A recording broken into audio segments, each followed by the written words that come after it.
Շնորհակալ եմ Տիկին Գալյան, որպես շարունակություն ձեր եւ իմ գործընկերոջ հարց ու պատասխանի։ Ես մի քանի անուն եմ ուզում տալ. Սամվել Կարապետյան, Սրբազաններ, Ազգային ժողովի падգամավոր Արտուր Սարգսյան, Լիդիա Մանթաշյան, եւս 2 տասնյակի հասնող մեր գնահատմամբ քաղաքական բանտարկյալների անուններ կարող եմ տալ եւ նրանցից մի մասի հանցանքը, որի մեջ մեղադրում են, ըստ էության նաև միջին ծանրության հանցանքներ են, բայց որևէ այլ խափանման միջոց, քան կալանքն է, նրանց համար գոյություն չունի։ Երբ մենք պնդում ենք, որ կալանքը դա բացառապես պատժի միջոց է, դա մեր քաղաքական գնահատականը չէ բացառապես։ Դա չոր փաստն է, ինչի մասին նաև խոսեցիք դուք։ Վերջին 4 տարվա ընթացքում քրեակատարողական հիմնարկներում կալանավորների թիվը ավելի շատ է, քան դատապարտված անձանց թիվը։ Օրինակ, 2022 թվականին ունեցել ենք 1217 կալանավոր, դատապարտված անձանց թիվը եղել է 911։ 23 թվականին 1256 կալանավոր, դատապարտվածների թիվը 1101։ 24 թվականին 1317 կալանավոր, 1152 դատապարտված անձ, 25 թվականին 1401 կալանավոր, դատապարտված անձանց թիվը 1285 է։ Սա վերջին 4 տարվա վիճակագրությունն է։ Դուք նաև այլ առիթով եւս մտահոգություն եք հայտնել, որ փաստորեն կալանավորված անձանց թիվը մեր երկրում ավելի շատ է, քան դատապարտված անձանց թիվը։ Ամենայն հարգանքով ձեր մտահոգությունների հանդեպ, բայց մենք կարող ենք այդ մտահոգությունները հայտնել։ Դուք պատկան մարմինները պետք է գործ անեն, շատ կոնկրետ գործուն մեխանիզմներ կիրառեն, որ կալանքը չդառնա պատժիչ միջոց եւ ոչ միայն քաղաքական գործերով։ Այս մասով ինձ հետաքրքիր է այն նկարագրությունը, որ դուք արդեն արեցիք գործողությունների մասով, երբ կմտնի ըստ էության ուժի մեջ, ինչպես կփոխվի իրավիճակը, եւ Տիկին Գալյան, ես ճիշտ հասկացա, որ դուք նախաձեռնում եք փոփոխություն, որով այդ հայտնի բրասլետները հայերեն չգիտեմ ոնց է ձևակերպումը, կալանավորված անձանց համար, փաստորեն իրենք իրենց միջոցներով պետք է ձեռք բերեն, ճիշտ եմ արդյոք հասկացել ձեզ, դա ինչ գումար է իրենից ներկայացնում։ Հիմա օրինակ մարդը կարող է համարել, որ եւ չգիտեմ, նաև ակնհայտորեն լինի, որ օրինակ քաղաքական հետապնդում է իրականացվում կամ քաղաքական գործ չի, բայց մարդուն անարդարացիորեն փաստորեն այդ խափանման միջոցն են ընտրել իր համար։ Ոչ միայն փաստորեն ինքը այդ անարդարության պատին է բախվում, մի հատ էլ սեփական միջոցները պետքա տրամադրվի, որ պետությունը այդ անարդարությունը ավելի փաստորեն ամրացնի իր ոտքի վրա։ Ես խնդրում եմ ասեք, այդ ինչ գումարի մասին է խոսքը եւ որտեղից է այդ միտքը հղացել։ Շնորհակալ եմ։ Տիկին Խամոյան, չգիտեմ, հա, ճիշտ հասկացաք, բայց մի մաս կար, որ երևի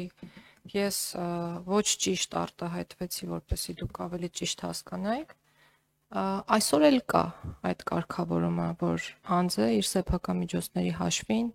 կարող է կրել խափամամիջոց տնային կալանքը էլեկտրոնային բրասլետի միջոցով։ Այսինքն դա նորություն չի, դա մշտապես եղել է։ Մարդը ինքը վճարի, որպեսզի կրի եւ այո, եւ դա աշխարհում ընդունված մոդել է, աշխարհի բոլոր երկրներում, որտեղ տնային կալանքը կա, այդ մեթոդիկան կա։ Եվ մեր երկրում էլ են եղել դեպքեր, որ անձի միջոցների հաշվին է եղել, ուղղակի դատարանները պատշաճ ուշադրություն չեն դարձնում անձի գույքային դրությանը։ Պետք չէ այդպես զարմանալ եւ այսպես ներկայացնել, որովհետեւ նույն գրավի դեպքում, երբ որ որոշվում է, որ խափամամիջոցը պետք է լինի գրավը, քաղաքացին սեփական գրպանից է տալիս կամ չգիտեմ, ընկերներից է վերցնում տալիս այդ գրավ խափամամիջոցը եւ նույն կերպ կարող է տեղի ունենալ էլեկտրոնային բրասլետի կիրառման պարագայում, եթե քաղաքացին իրապես վճարունակ է, այսինքն ինչու ոչ, իսկ եթե չէ, պետական միջոցների հաշվին պետք է լինի, իհարկե։ Ձեր հիմնական հարցադրման հետ կապված։ Ես չեմ ուզում հիմա դասագրքային ճշմարտությունների մասին խոսել, որ դե դատարանները խափանման միջոցի տեսակը որոշելիս հաշվի են առնում ոչ թե հանցանքի ծանրությունը կամ հանցագործության դեպքի հետ կապված հանգամանքները, այլ այն ռիսկերը, որոնք որ նախատեսված են քրեական դատավարության օրենսգրքում եւ քրեական օրենսգրքում։ Ես չեմ ուզում խորանալ դրանց մեջ, որովհետև եթե խորանամ, շատ բան կարող եմ ասել։ Այդ հարցի պատասխանն է, որ չգիտեմ ոնց են ընտրում։ Ես իրոք չգիտեմ, բայց այդ հարցը ինձ մտահոգում է եւ պետք է մտահոգի եւ շատ ճիշտ է ձեր այն դիտարկումը, որ մտահոգվելուց հետո մենք կոնկրետ քայլեր պետք է ձեռնարկենք, ինչը եւ անում ենք։ Ես ձեզ վստահեցնում եմ, որ հասարակության որևէ այլ ներկայացուցիչ, այդ թվում քաղաքական գործիչ, ավելի լավ չգիտի մեր խնդիրների մասին, քան մենք, որոնք այն մարդիկ, որոնք ամեն օր այդ խնդիրներին առերեսվում են։ Հիմա մենք ունենք այդ խիզախությունը խնդիրներին առերեսվելու ու այդպես էլ անում ենք ու ասում ենք այո, այսօր մեր երկրում կալանավորների թիվն ավելի մեծ է, քան ազատազրկվածների, եւ դա խնդիր է։ Եվ ես ձեզ վստահեցնում եմ, որ մեր գործընկերների հետ իրավապահ մարմինների մենք պարբերական քննարկումներ ենք ունենում եւ նաեւ մի նորություն էլ ասեմ, վարչապետի որոշմամբ միջգերատեսչական հանձնաժողով է ստեղծվել, որի անդրանիկ նիստը շուտով կկայանա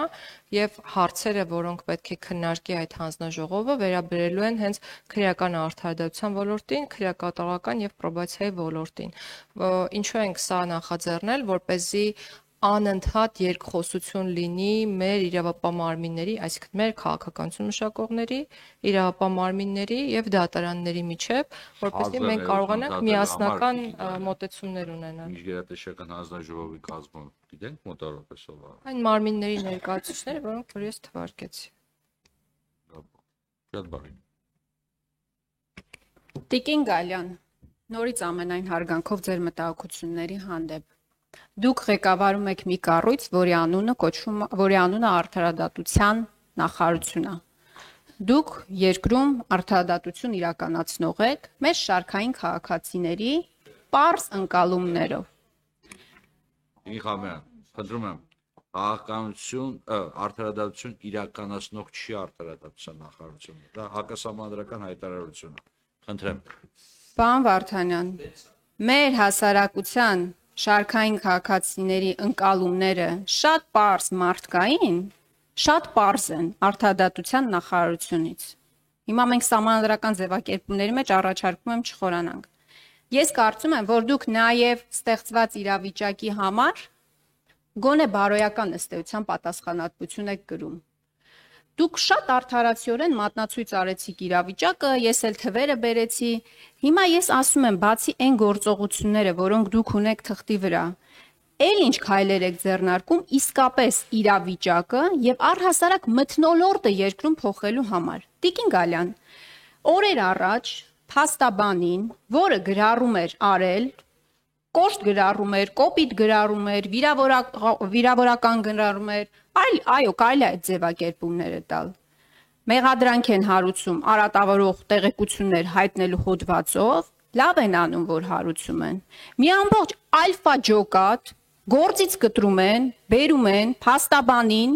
իր դատից հետո պարկացնում են ասֆալտին,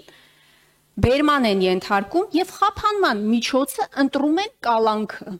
Ես ուզում եմ հասկանալ, մարդը գրառում է արել, փաստաբանը գրառում է արել, գործը հարուցվել, խափանման միջոցը ընտրվել է կալանքը։ Սովորաբար ինչի է ընտրվում կալանքը, որ նախաքննությանը չխոչընդոտի, չփախնի, վկաների վրա ազդեցություն չունենա, հայտնի ճշմարտություններ են, չէ՞, բոլորը գիտեն։ Ես ուզում եմ հասկանալ, այդ փաստաբանը ինչ պետք է աներ։ Այդ գրառումը պետք է խմբագրեր, թեպետ հետո գործի մեջ պարզվեց, որ քննիչը գրելա, որ ման են գալիս հայտնի ավակ գործընկերոջը, ով չգիտեմ ինչ խորհուրդներ է տվել գրառումը կատարած փաստաբանին։ Այսպիսի աբսուրդային ձևակերպումներ։ Այս օրինակներով ես պատկերացնում եմ, որ բացի այն հրապարակային հայտարարությունները, որ դուք այստեղ անում եք, ձեր հարցազրույցների ժամանակ անում եք, ես կարծում եմ, որ նաև ներքին քննարկումների ժամանակ պետքա կարողանաք եւ փորձեք հասնել նրան, որ իրավիճակը երկրում իսկապես փոխվի։ Այս պարզ օրինակով ես ցույց տվեցի, որ կալանքը բացառապես պատժի միջոց է եւ օգտագործվում է բացառապես քաղաքական նպատակարարությունից ելնելով։ Կամ Սամվել Կարապետյանին հունիսի 17-ից գործը օրինակ չի ուղարկվում դատարան։ Այդ մի նախադասության համար կալանքը ընտրվել է որպես խափանման միջոց։ Ես կարող եմ բազմաթիվ օրինակներ բերել։ Միքայել Աճապահյանի մասով։ Մի դեպքում դատախազությունը համարում է, որ այդտեղ հանցանք չկա, մի երկու ամիս հետո մտածում ասում է, չէ, ամեն դեպքում ոնց որ հանցանք կա, խափանման միջոցը ընտրվում է կալանք եւ միջին ծանրության հոդվածով 2 տարի ազատազրկման է այսօր դատապարտված դատաստանը։ Այս ամփոփում եմ։ Այս բոլոր դեպքերը նկատի ունեմ եւ այն անարդարադատությունը, որը տեսնում է շարքային քաղաքացին։ Շնորհակալ եմ։ Տիկին Խամոյան, ես իհարկե հնարավորություն կտամ Տիկին Գալյանին, որ արտահայտվի, բայց եւս մեկ անգամ ես փաստորեն ճիշտ եմ հարցադրման մեջ։ Հավատացնում եմ ձեզ, ձեր հարցերի իրավաչափությունը չեմ վիճարկում, բայց հավատացնում եմ ձեզ, այդ հարցերի հասցեատեր ավելի շատ մենք ենք ձեզ հետ, քան Տիկին Գալյանը, որովհետեւ ոչ կալանքի հետ կապված հարցերը, ոչ դատավարության ժամկետների հետ կապված հարցերը, ոչ դատավորի վարկագծի հետ կապված հարցերը, բացառությամբ այն մասի, որը վերաբերում է կարգապահական վարույթ հարուցելուն։ Նախարարության տիրույթում չեն, դրա համար ի սկզբանե ես ասացի, որպեսզի մենք կարողանանք իրար ճիշտ հասկանանք։ Այն խնդիրները, որոնց մասին դուք խոսում եք, կան, բայց հավատացնում եմ ձեզ, հարցերի 90%-ը բացառությամբ նախարարության օրենսդրական գործունեության եւ բացառության վարչական դատական խորհրդի դիմելու նախարարության տիրույթում չեն, ավելի շատ մեր տիրույթում են։ Դրա համար երևի թե Տիկին Գալյանը կպատասխանի, բայց այդուհանդերձ մենք հստակ հասկանանք ում ինչ հարց ենք տալիս։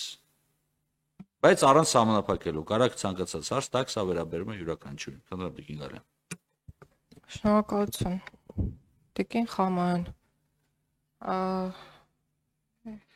այն որ մեր նախարարության անունը արդարադատության նախարարություն է, չի նշանակում, որ ինչպես պարոն Վարդանյանն էլ նշեց, մենք պատասխանատու ենք մեր երկրում արդարադատություն իրականացնելու համար եւ այն, որ մեր նախարարության անունը արդարադատության նախարարություն է, չպետք է քաղաքացիների մոտ թյուր ընկալում ստեղծի առայն, որ մեր երկրում արդարության մթնոլորտի, արդարադատության իրականացման պատասխանատուն նախարարություն է, որովհետև նախարարությունը որևէ երկրում նման երևույթի պատասխանատուն չի կարող լինել, նախարարությունը քաղաքականության մշակման պատասխանատուն է